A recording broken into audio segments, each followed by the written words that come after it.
So extending a very warm welcome to Dr. Alvaro Fernandez-Mora. Alvaro is a lecturer at King's College London, and he moved to King's College only in January, having worked for about a couple of years in York Law School. And Alvaro and I met when we were doing our doctorate together at Oxford, and we had a common supervisor. That's how I know Alvaro very well. And his area is trademark law, and like we were just discussing right now that most people who teach trademark law have not had trademark law as their research area. We just happen to also teach trademark law. That's particularly the case with me. But with Alvaro, he's really deep dived into the area, and especially trademarks and free speech is drawn from his doctorate. So very privileged, very happy to have you here, Alvaro. Warm welcome to you, and over to you. Perfect. Thank you very much, Purna, for the warm welcome. And well, thank you very much for the invite. I'm delighted to be here. And thank you very much for everyone who's joining us today, whether in person or online. I mean, as you can see from the title of the presentation, so my ongoing research, and this has been research that has been going on for a while now, lies at the intersection between trademarks and speech. So the main focus of my presentation today, as you will see, is try to sort of challenge sort of the conventional wisdom that exists in the in the scholarship, especially when it comes to the interaction between trademarks and speech. And so the idea is that, well, my contention, my main argument is that our understanding of that interaction between trademarks and freedom of expression is rather limited.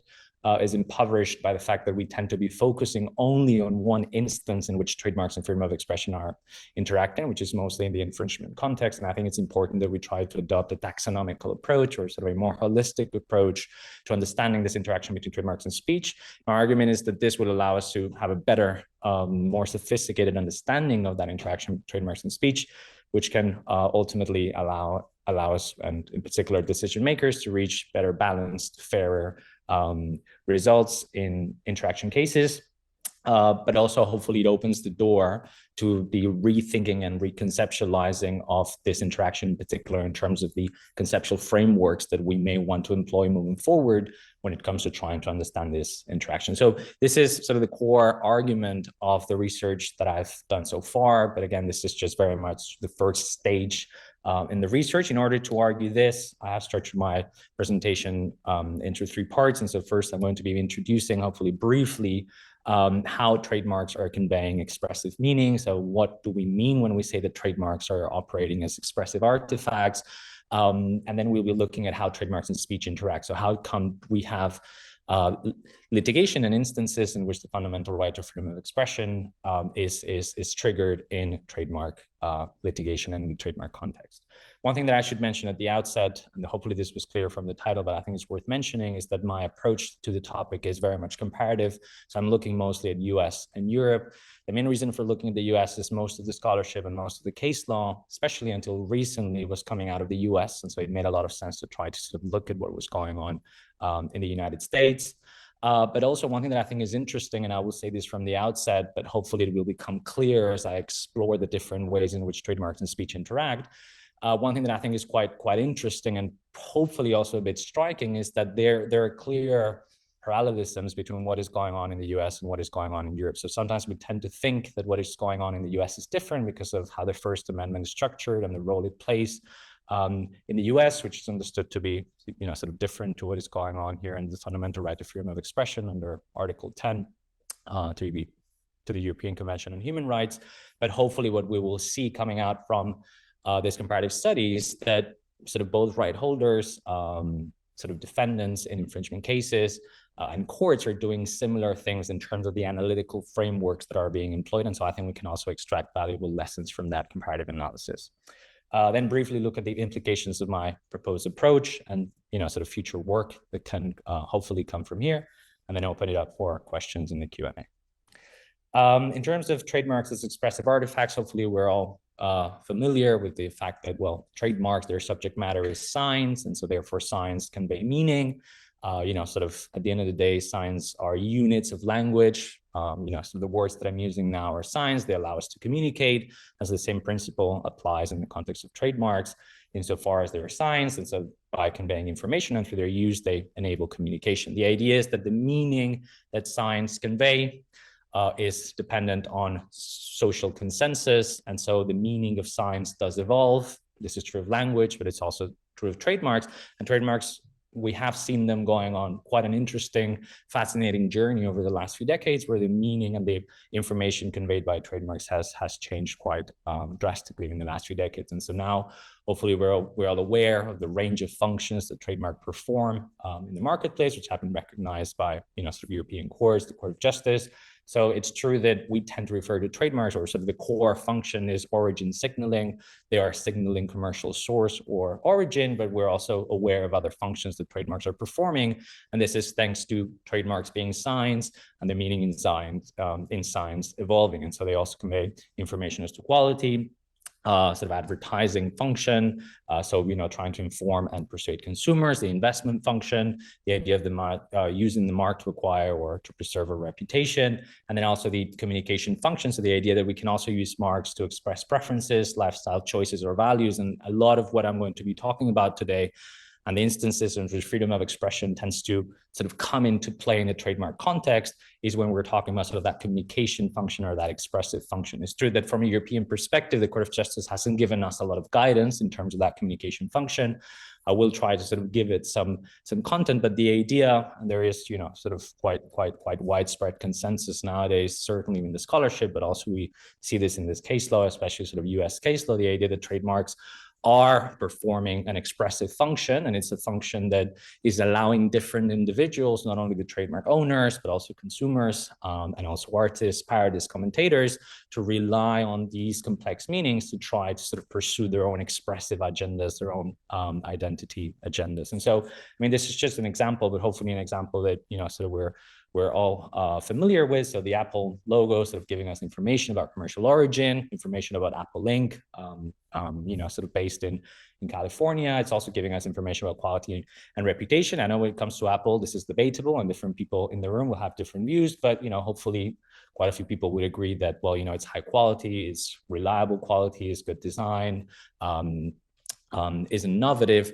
but also sort of the Apple brand and sort of other well-known, sort of reputed strong brands nowadays also giving, sort of other types of information, conveying other types of meanings that are more linked to values or lifestyle choices or preferences. As regards Apple, so the literature talks about it being sophisticated, being hip, creative, design conscious, being stylish, and the idea that now we can harness this logo. Again, it's only one example, but we can harness this logo when we consume Apple branded products or when we use them in order to express who we are and some of our lifestyle choices. This is also true if we think about sort of clothing, apparel kind of brands. And so we are trying to sort of convey who we are, and we're using these brands for expressive purposes. I mean, if we think about sort of the literature, for instance, sort of Rochelle Dreyfus sort of being sort of one of the first people to say, trademarks are working their way into the English language. There is something about certain trademarks that now is going beyond signaling origin, commercial source. And now, they are performing other types of functions that are sort of expressive, and people can use them to express themselves. Also, of course, as you can see here, sort of Judge Kaczynski very, very clearly said that, trademarks can be imbued with expressive value, and then the trademark becoming a word in our language, assuming a role outside the bounds of trademark law. And more recently, the US Supreme Court, this is from the I think it's the Tam case, sort of trademarks are speech. So the US Supreme Court very, very clearly they're saying, even though trademarks are limited to what kinds of messages they can convey, because they tend to be, sort of short words or logos, but they can convey very powerful messages. Therefore, they're speech. And the moment that we agree that trademarks are speech, that's when the fundamental right freedom of expression can be triggered in trademark litigation. And so now we're going to be moving on. Now that we understand a little bit better how trademarks convey expressive meaning and how different individuals can use them to express themselves, the idea is to try to understand a bit better how trademarks and speech do interact. And so the first thing that I want, so the first instance or scenario in which trademarks and speech interact, and this is probably the one that we're all more familiar with, is in infringement litigation. So in the infringement context, this interaction, which I argue has held sort of the narrative captive insofar as we have spent a lot of time and energy focusing on this specific instance of interaction between trademarks and speech. The idea is a third party makes an authorized use of a well-known trademark to try to convey their own expressive meaning or to pursue their own expressive agenda, usually by modifying or recoding the well-known trademark and using it for commentary, parody, critical purposes, right? The idea here is then, well, the trademark holder is not happy with this unauthorized use of their trademark, so they sue for infringement, usually on the basis of dilution, but not only. We also find a lot of instances where infringement is on the basis of likelihood of confusion, but in most cases, because these are very well-known trademarks, it's on the basis of both grounds.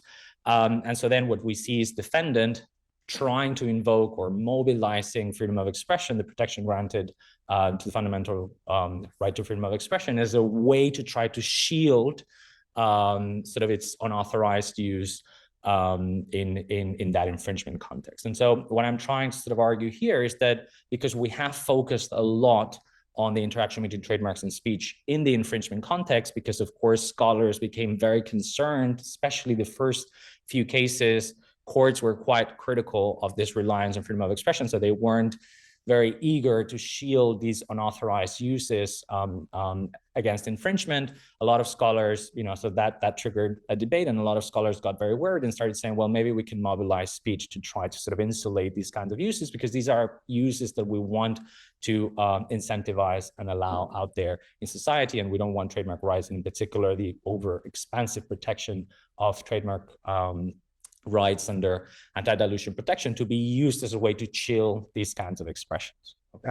And so what this has led is, what I'm saying is, because we have focused so much on that specific instance of interaction between trademarks and speech, the conventional wisdom now when we tend to talk about trademarks and speech is to think automatically about, parodic uses, commentary uses, critical uses, and speech acting as a limit to trademark rights and trademark rights chilling expression. Okay. And so what I do try to say is that we need to move away. So we need to, take a step back, realize that trademarks and speech interact in other instances, and this can have implications for how we conceptualize that interaction.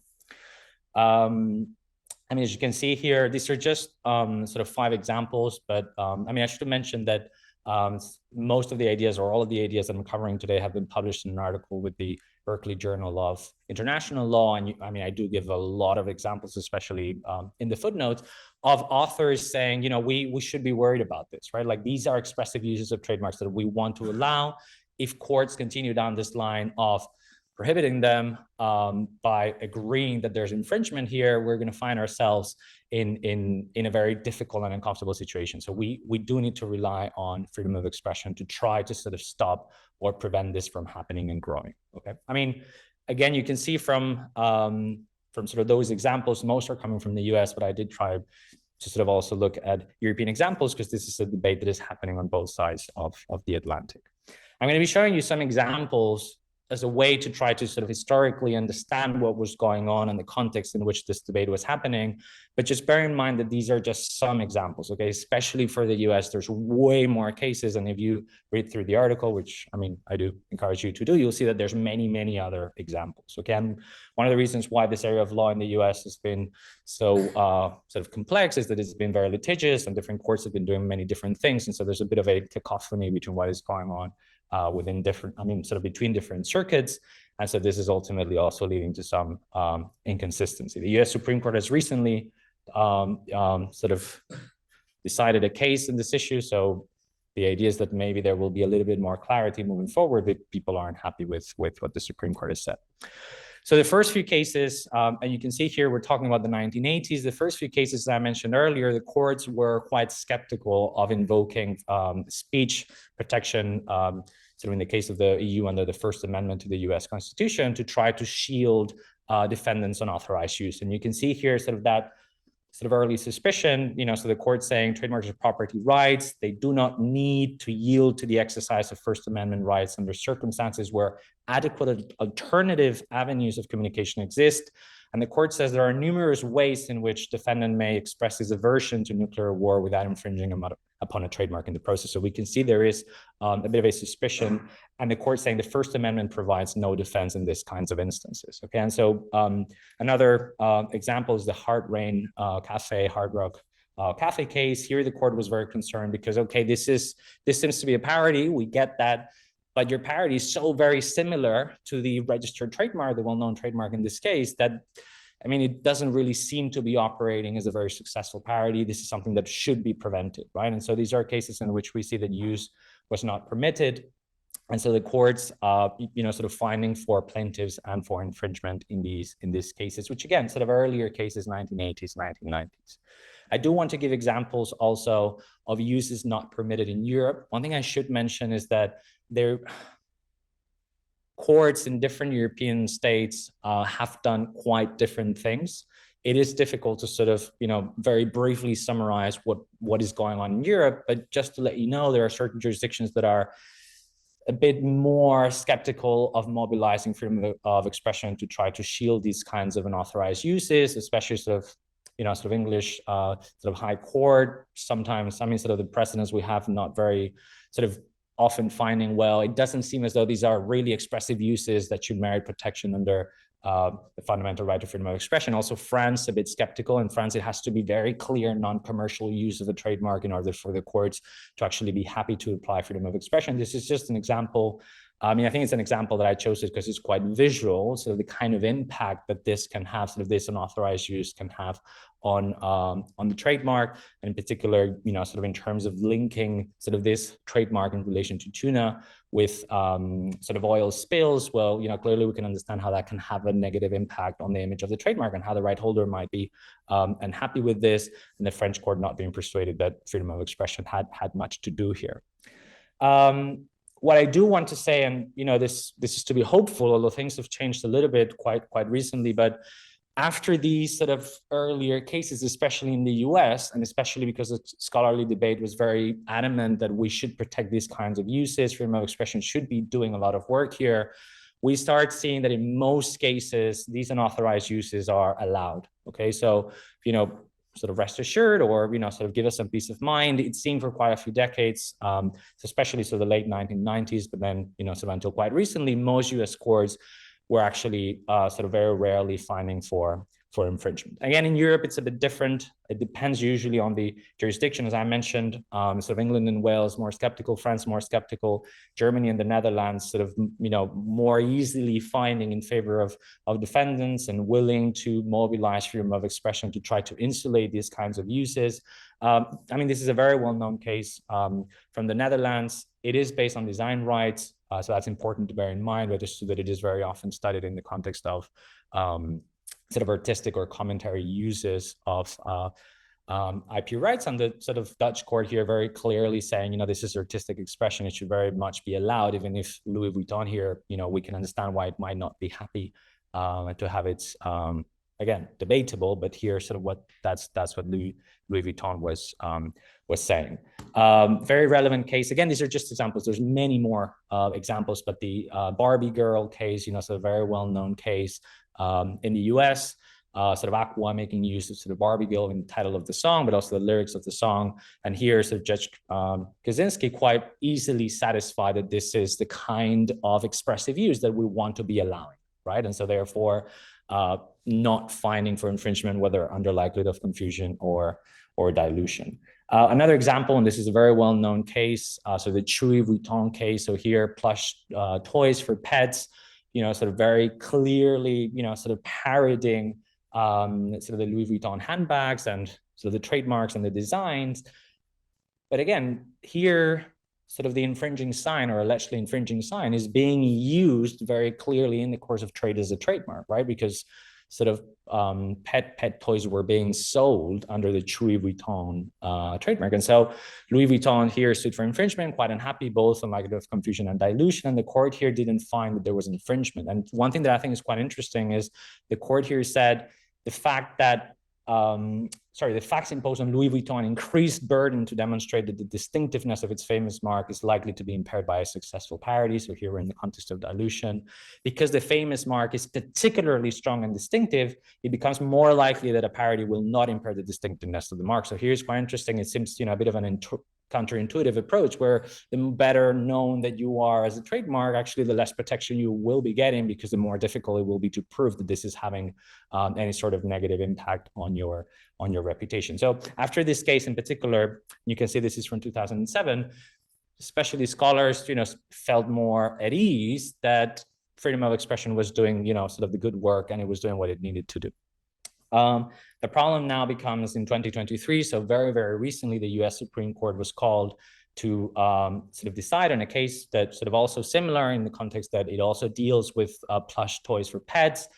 In this case, the Bat Spaniels case, very, very recent case. And here the court was actually quite skeptical of how much work freedom of expression, and in particular First Amendment, should be doing in these kinds of cases.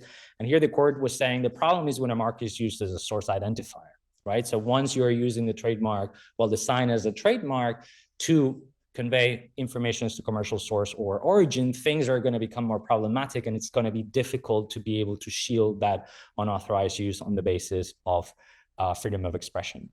The court does acknowledge, though, that because this is a parody and it is a successful parody, it can make a difference in the standard trademark analysis. And when we're looking at likelihood of confusion, it is a factor to bear in mind by the court.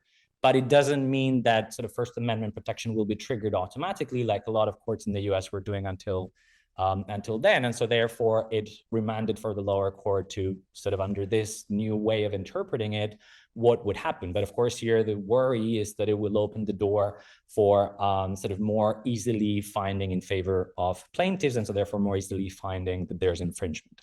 As regards dilution, the court was also very clear, because this is an authorized use of a sign as a trademark, in the sense that it's sort of being used to give information as to commercial source or origin. Here, the First Amendment doesn't really do much also in the context of dilution, and so therefore very much opens the door to findings of infringement moving forward. Again, it's still early days, but this is quite an interesting talk to do now. I mean, sort of this is work that was published a couple of years ago, but this case is very recent. And so it might, it sort of makes it even more relevant to have this conversation, because I think having this conversation will allow us to better understand this interaction and can hopefully give us a bit more clarity in what to do in these kinds of cases.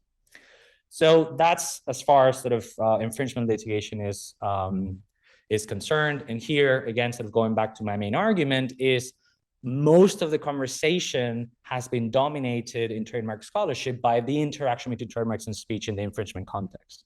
And I'm not trying to say that this is not, sort of being very relevant work. I think it is worthwhile work. And I sort of also try to contribute to this debate, but I'm saying we are focusing so much on that interaction only to the exclusion of other interactions, that we might be missing certain pieces that can help us better conceptualize the interaction overall. And so here what I'm saying is, well, trademarks and speech do interact in instances other than infringement litigation. We know this because there are scholars who sort of have been working in some of these areas. There's comparative way less scholarship in the other areas, but also no one has really looked at what happens if we looked at all these interactions together. Okay, and that's what I am trying to do here. Because again, my argument is our understanding so far is incomplete, and we cannot really engage in sophisticated analysis or sophisticated enough if we don't realize that the repercussions or the way that we interpret the interaction in one instance might have implications for how we interpret it in another instance, and it might inform what should be happening, and hopefully it will give us more clarity. What I suggest to do is to adopt a taxonomical approach here.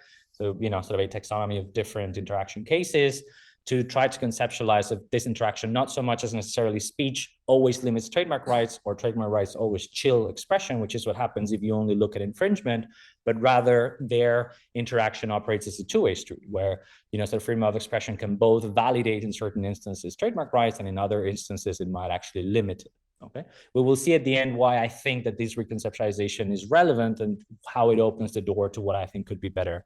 Sort of a more refined understanding of the interaction, and also better adjudication.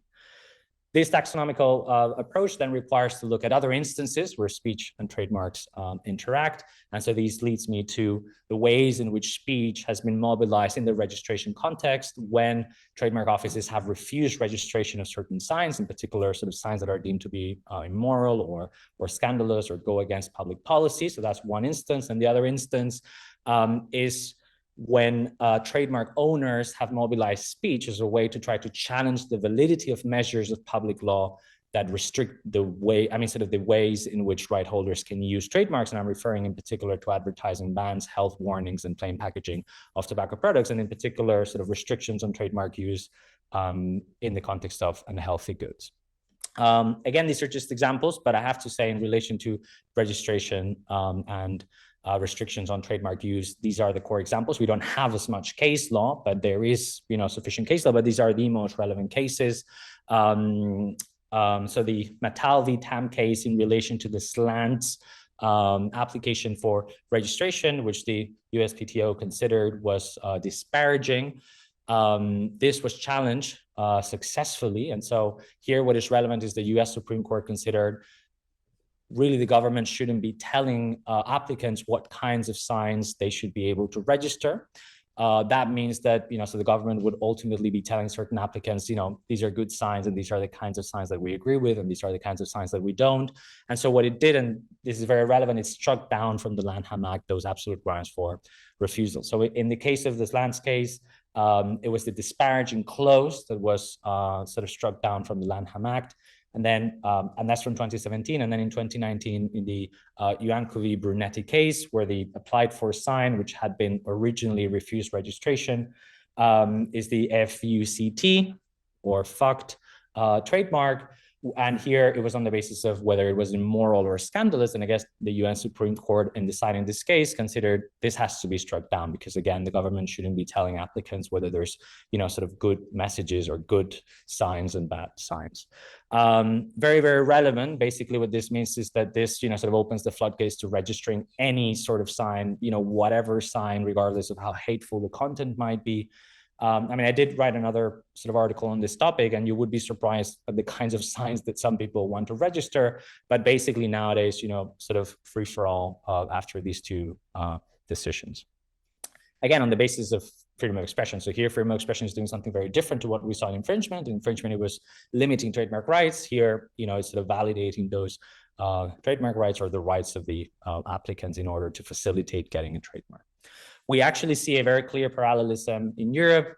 And this actually, I think sort of the Constantine film production or Fact You Get a case, very, very relevant case in Europe. In Europe, there was a big debate as to whether freedom of expression ought to be doing anything in the context of registration. And a lot of scholars used to say, well, it doesn't really have an impact on freedom of expression if you sort of are refused the registration of a sign, because you can still use it, right? It's just you cannot use it in exclusive terms, but if you don't get access to the register, you can still use it, so you can still express yourself, right?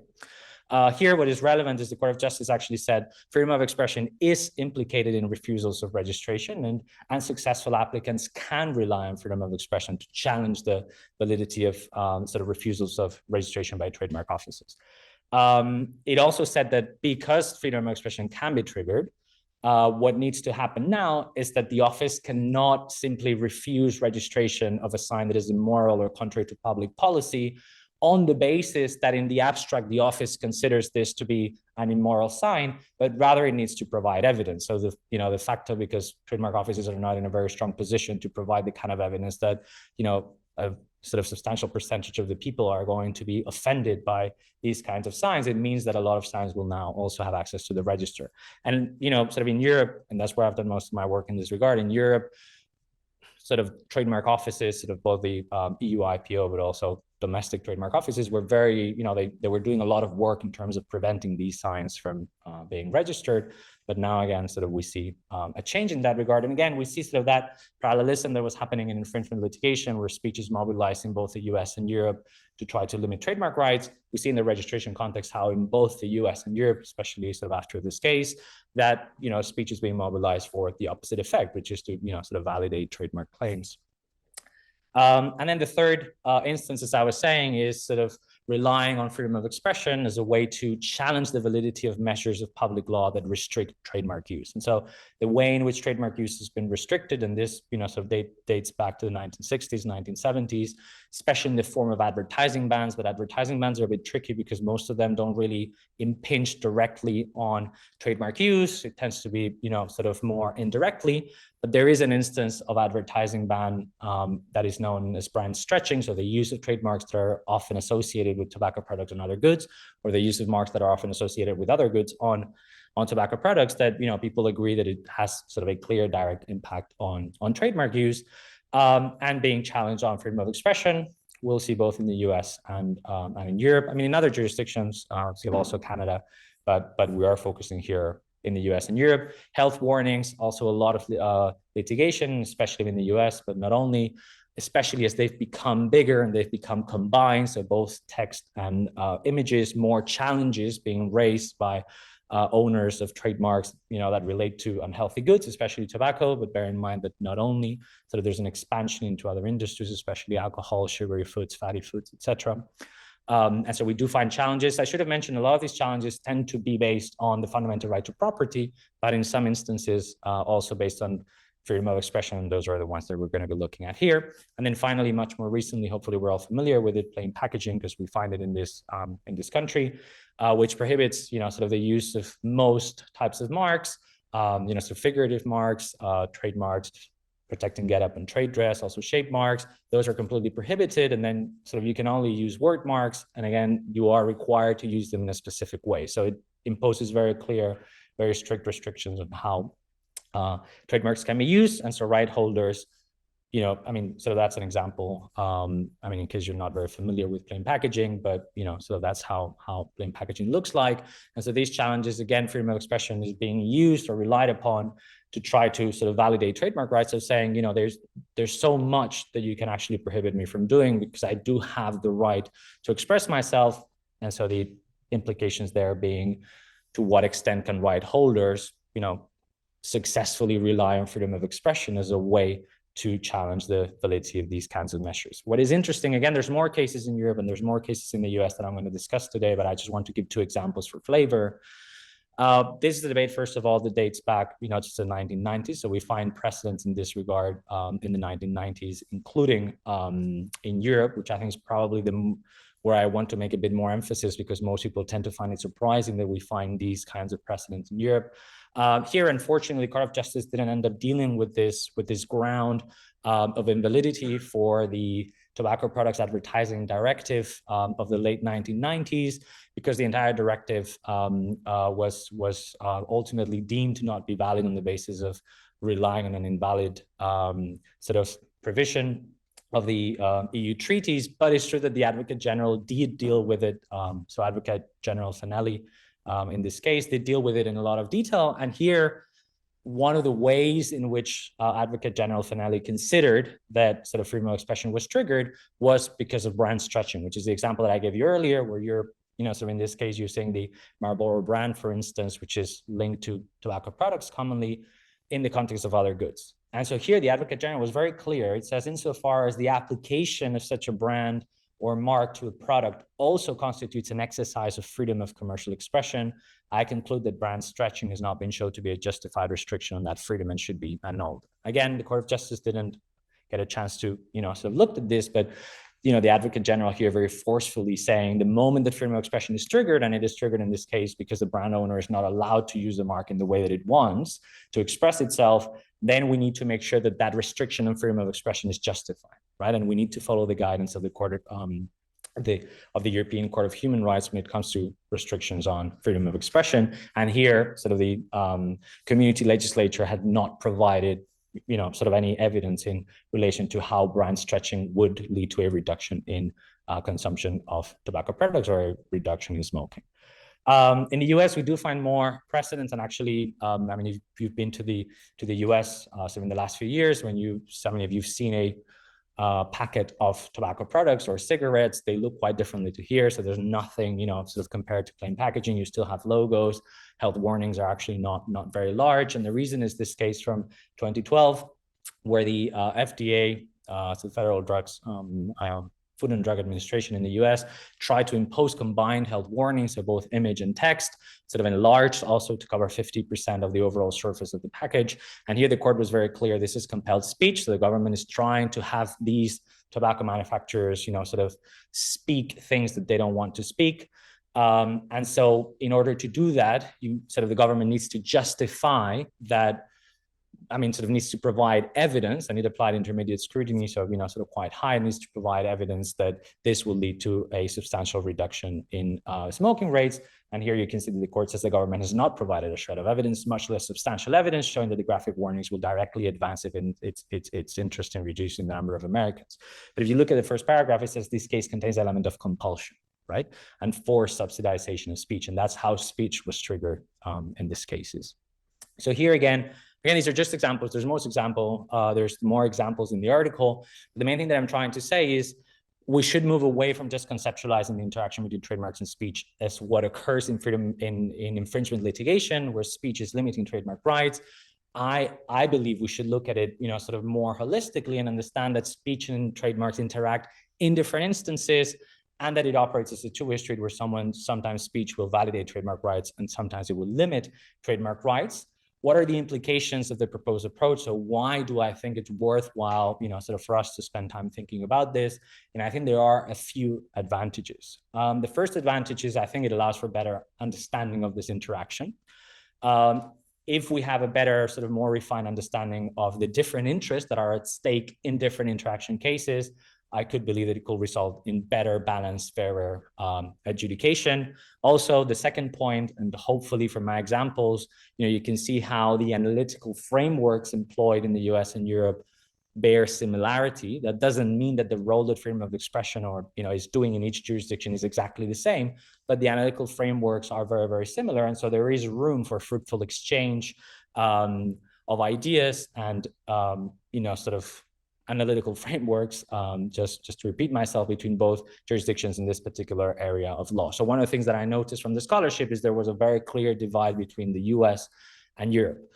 This divide can mostly be explained because it's true that when I present this work, most people say, but the First Amendment is very particular to the US. And so, exporting the lessons from the US to Europe, how valuable is that? But hopefully I've given enough examples of the same analytical frameworks operating in Europe. So maybe there is something that can be learned, even if the scope of protection afforded under the First Amendment is not the same that what is afforded here under sort of the fundamental rights freedom of expression under Article 10 of the European Convention of Human Rights. I think sort of points 3 and 4 are probably the more sort of relevant ones. Point 3, so the idea that the sort of interpretive tools that we employ in one form of interaction can, and I believe should, inform the way that we interpret and understand other forms of interaction. What this means is that, and this is just an example, but I think it's the example that is easier to see. When you look in the context of infringement litigation, you have a lot of courts that are saying we need to insulate defendants' unauthorized use on the basis of speech, because this is it is deserving of a heightened degree of protection because it tends to be deemed artistic or political expression. When you then go to the registration context and also sort of challenges to the validity of measures that restrict trademark use, so again, sort of mostly for tobacco products, courts tend to say sort of here speech, because it's mostly of a commercial nature, is entitled to sort of a lesser degree of protection.